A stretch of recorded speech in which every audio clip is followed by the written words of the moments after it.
அஞ்சலியோட குழந்தைய மடியில வச்சுக்கிட்டு இருக்காங்க. இது யாரு? உங்க அம்மா அப்படின்னு சொல்றாங்க. எது சொன்னாலும் உங்க அப்பா மாதிரியே பண்ணிக்கிட்டு இருக்க, அப்பா பாருங்கன்னு அஞ்சலி குழந்தைய சொல்றாங்க. பூமி குழந்தைய பாக்குறாரு. அஞ்சலி குழந்தைய வச்சுக்கிட்டு அப்பா சொல்லு அப்பா சொல்லுன்னு முத்தழகு சொல்றாங்க. முத்தழகு, அஞ்சலி பண்றதே நீங்களே பண்றீங்க, இது என் குழந்தையா? யாரையும் கூப்பிட்டு சொல்லிடலாமா முத்தழகு இது என் குழந்தைன்னு? மதிப்பு எப்படி போனா என்ன முத்தழகு? எல்லார்கிட்டே சொல்லிடுவோம், நான் அஞ்சலி கூடயும் வாழ்ந்திருக்கேன், உங்க கூடயும் வாழ்ந்திருக்கேன்னு.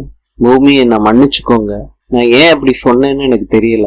நம்ம உறவா இல்ல இந்த குழந்தையான்னு எப்பயும் என்கிட்ட தடுமாற்றம் இருக்கு பூமி. வெறுப்பு காட்ட வேணான்னு தான் தோணுது பூமி. பூமி, எனக்கு பிரசவத்துல ஏதாவது மனக்குழப்பம் வந்துச்சா? ரொம்ப குழப்பத்திலேயே இருக்கேங்க. அண்ணா இங்க வாங்கண்ணே, இந்த குழந்தைய அஞ்சலி கிட்ட கொடுத்துருங்க. சொல்றது தப்பா ரைட்டான்னு தெரியல பூமி. அஞ்சலி அம்மா கிட்ட இந்த குழந்தை இருந்தப்ப இந்த குழந்தைகிட்ட சந்தோஷமே இல்லை. முத்தலை கிட்ட வந்த உடனே இந்த குழந்தை ரொம்ப சந்தோஷமா இருக்கு. அஞ்சலி கிட்ட இந்த குழந்தைய கொடுத்துட்றேன். முத்தலகு, பிரசவத்துல உங்களுக்கு மனக்குழப்பம் இருந்துச்சான்னு தானே கேட்டீங்க. இப்ப போனாரு, அவரும் அதே தான் நினைக்கிறாரு. குழந்தைய வெறுத்து எதுவும் சொல்லல, இது எனக்கு அவமானங்க. முத்தலகு, நம்ம நம்பிக்கை இந்த பையன்தான், இவனையே நீ தத்து கொடுக்குறேன்னு சொல்லிட்டீங்க அஞ்சலிக்கு. உங்க நம்பிக்கையில நீங்க செய்யுங்க, ஆனா நான் வரலங்க. பூமி, குழந்தையோட முதல்ல போறோம், நீங்க வரலன்னா எப்படி? நீங்க வந்தாதான் பூமி நான் போவேன். வர்றேன்னு பூமி சொல்றாரு. காலையில விடிஞ்சிருச்சு. முத்தலகம் பூமியும் கிளம்புறாங்க. அப்ப பூமி சொல்றாரு, உன்னை தத்து கொடுக்கறத பத்தி உங்க அம்மா கவலைப்பட மாட்டாங்க, அஞ்சலியோட குழந்தையதான் தத்து வாங்கிக்கிறதுல ஆசைப்படுறாங்க உங்க அம்மா.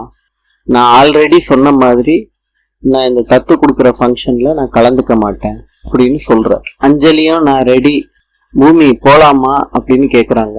நானும் முத்தலகம் போய்க்கிறோன்னு பூமி சொல்றாரு. அஞ்சலி சொல்றாங்க, பாரு உங்க அப்பா உன்னையே கூட்டிட்டு போக மாட்டேறாருன்னு சொல்றாங்க. இப்ப வீரமுத்து சொல்றாங்க, எத்தனை நாள் அஞ்சலி குழந்தைய நீ புறக்கணிப்ப பூமின்னு சொல்றாங்க. அஞ்சலி குழந்தையோட பூமி போறதுல உனக்கு எந்த ஒரு மனக்கசப்பும் இல்லையம்மா முத்தலகு அப்படின்னு கேக்குறாரு. அப்ப அஞ்சலி தான் டிராமா பண்ணுவா, நீங்க வேற டிராமா பண்ணாதீங்கப்பா.